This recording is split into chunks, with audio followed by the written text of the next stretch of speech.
அந்த விவசாய தொழிலாளிகளுக்கு பல்வேறு சலுகைகள் அதிமுக ஆட்சியிலே வழங்கப்பட்டது. உழவர் பாதுகாப்பு திட்டம் மாண்புமிகு அம்மா இருக்கின்ற பொழுது முழுக்க முழுக்க ஏழைகளுக்காக உழவர் பாதுகாப்பு திட்டத்தை கொண்டு வந்து நிறைவேற்றினார்கள்.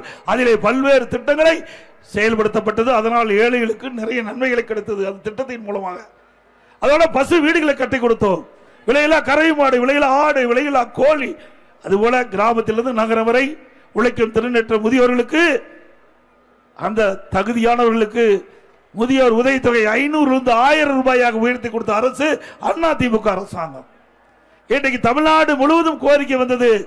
இன்னும் பல பேர்களுக்கு இந்த முதியோர் உதவித்தொகை கிடைக்க வேண்டும் என்று கோரிக்கை வைத்தார்கள். அவருடைய கோரிக்கை ஏற்று சட்டப்பேரவையிலே சட்டப்பேரவை 110 கீழ் ஒரே நேரத்தில் 5 லட்சம் முதியோர்களுக்கு முதியோர் உதவித்தொகை வழங்கப்படும் என்று அறிவிப்பு கொடுத்து 85% அந்த முதியோர்கள் திட்டத்தின் மூலமாக அவளுக்கு மாதந்தோறும் 1000 ரூபாய் முதியோர் உதவித்தொகை கிடைக்க ஒரு திட்டத்தை கொண்டு வந்து நிறைவேற்றிய அரசாங்கம் அதிமுக அரசாங்கம்.